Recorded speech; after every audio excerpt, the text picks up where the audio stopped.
राजकुमार बडोले साहेब. बऱ्याच वेळेची प्रतीक्षा करीत होतो. माननीय अध्यक्ष महोदय, खरं म्हणजे ग्रामीण भागामध्ये प्रचंड मोठ्या प्रमाणामध्ये पाण्याचा एक प्रश्न आजच्या घडीला निर्माण आहे. खरी म्हणजे महाराष्ट्राच्या भूमीमध्ये ग्रामीण भागामध्ये मोठ्या प्रमाणामध्ये जीवनाशी जो जुळलेला धागा आहे तो पाण्याचा धागा आहे. आमच्या माता भगिनींशी जुळलेला धागा तो पाण्याचा धागा आहे. आणि या ठिकाणी महाराष्ट्रामध्ये जलजीवन ही अत्यंत महत्त्वाकांक्षी योजना 2019 मध्ये जेव्हा सुरू झाली अध्यक्ष महोदय, 51,560 योजना मंजूर झाल्या होत्या. त्या 2025 पर्यंत 25,549 योजना पूर्ण झाल्या. 26,000 योजना आजच्या घडीला रखडलेल्या आहेत. 31,000 कोटी रुपयांचा खर्च झालाय. साधारणतः 12,000 कोटी रुपये शिल्लक आहेत. या बाबतीमध्ये मी या ठिकाणी जास्त काही बोलणार नाही. माझं फक्त एवढंच म्हणणं आहे की या ठिकाणी जे काही या ठिकाणी 90% योजना पूर्ण झालेल्या अशा जरी म्हटल्या गेल्या, परंतु त्या प्रत्यक्ष कागदावर आहेत का प्रत्यक्ष त्या गावापर्यंत पाणी पोहोचतोय याचा विचार मला वाटते अत्यंत महत्त्वाचा आहे. तो करणं अत्यंत गरजेचं आहे साहेब. मी गावामध्ये जेव्हा गावागावामध्ये आम्ही जातो तेव्हा आमचा पहिला प्रश्न आम्हाला लोक विचारतात की साहेब आमच्या नळाला पाणी केव्हा येईल, पाईपलाईन खोदली आता रस्ते केव्हा होतील, नळ्याच्या तोट्या चोरून नेल्या त्या पूर्ण केव्हा होतील. साहेब ऐकून घ्या, 2 मिनिटं ऐकून घ्या फक्त. 2 मिनिटं मुद्द्यावरच बोलतोय. इतक्या वेळपर्यंत मी बोललो नाही, मुद्द्यावरच बोलतोय साहेब. या ठिकाणी मी अत्यंत प्रामाणिकपणे तुम्हाला सांगतोय की मी फक्त पहिल्यांदा गोंदिया जिल्ह्याचा जर विचार केला तर गोंदिया जिल्ह्यामध्ये साहेब 867 गावं या जलजीवन योजनेमध्ये घेतलेली आहेत. 25 गावं आतापर्यंत फक्त नळ योजना त्या ठिकाणी पूर्ण झाली. उर्वरित 738 गावं आहेत ते अर्धवट आहेत. अजूनही त्या गावांमध्ये पाणी गेलेलं नाही आहे. म्हणजे 79% गावांमध्ये अजूनही पाणी त्या ठिकाणी पोहोचलेलं नाही आहेत. या ठिकाणी 1047 योजनांपैकी साहेब 445 योजना पूर्ण झालेल्या आहेत आणि 445 योजनांपैकी 90 योजना साधारणतः सुरू आहेत. 602 योजना अपूर्ण आहेत. त्या ठिकाणी बरेच जे कॉन्ट्रॅक्टर आहेत त्यांच्याकडे गेला तर ते म्हणतात साहेब आमचे पैसे भेटलेले नाहीत.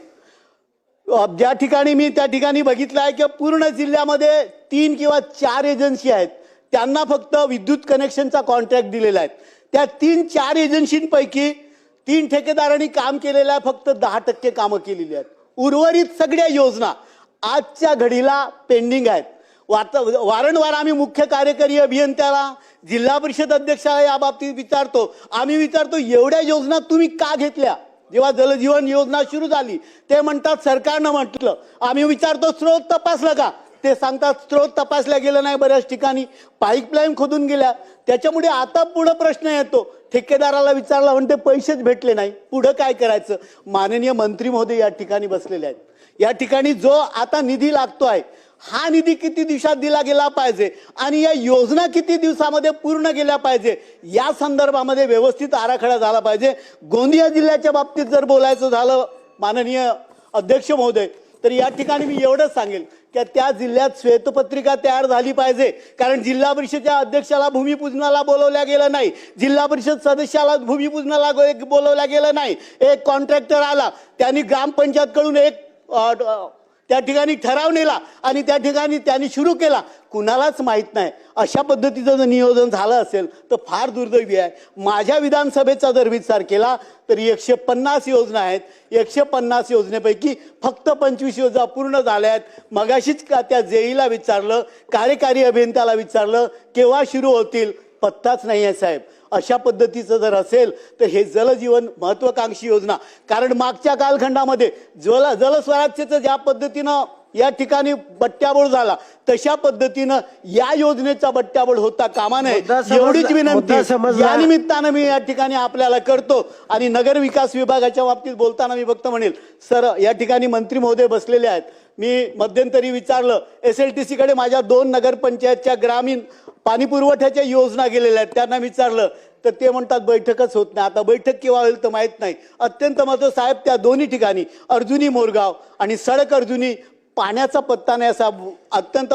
तसं तर गोंदिया जिल्हा पाहिला तर प्रचंड मोठ्या प्रमाणात पाण्याचा जिल्हा म्हटल्या जाते, परंतु पिण्याचं पाणी जर भेटत नसेल तर साहेब याचा विचार केला गेला पाहिजे आणि या बाबतीमध्ये लवकर कार्यवाही झाली पाहिजे एवढी विनंती करतो. नगर विकासच्या बाबतीमध्ये बोलत असताना साहेब या ठिकाणी फक्त एवढंच सांगतोय का आमच्या गोंदिया, भंडारा, गडचिरोली, चंद्रपूर या सगळ्या जिल्ह्यांमध्ये याला आपण वनांचा जिल्हा म्हणतो. निसर्गानं खूप काही दिलं या जिल्ह्याला साहेब, परंतु या ठिकाणी सगळ्या नगरपंचायतमध्ये आणि नगर परिषदांमध्ये वन जमिनीचा प्रचंड मोठा प्रश्न आहे. घरकुलं मंजूर झाली आहेत, घरकुलं बांधताच येत नाही कारण त्यांना वन जमिनीचे पट्टेच दिले गेलेले नाहीत. आम्ही वारंवार त्या बाबतीत प्रस्ताव पाठवतो परंतु त्याच्यावर काही कार्यवाही होत नाही. माझी विनंती आहे की या सगळ्या ग्रामीण भागात नगरपंचायत क्षेत्रामध्ये ज्या ज्या ठिकाणी हे झुडपी जंगलाचा विषय आहे या बाबतीमध्ये पण नगर परिषद नगर विकास मंत्री महोदयांनी आणि माननीय महसूल मंत्री महोदयांनी या ठिकाणी बैठक घेतली पाहिजे आणि भंडारा, गोंदिया, गडचिरोली, चंद्रपूर आणि तिथल्या ज्या नगरपंचायती आहेत, माझ्याकडच्या पण नगरपंचायत सडक अर्जुनी असेल, अर्जुनी मोरगाव असतील, गोरेगाव असेल, सालेकसा असेल, या ठिकाणी सगळीकडे जे घरकुल होत नाही हा घरकुलाचा प्रश्न आपण मार्गी लावावा एवढीच विनंती करतो. या ठिकाणी थांबतो. नमस्कार, धन्यवाद. सन्मान्य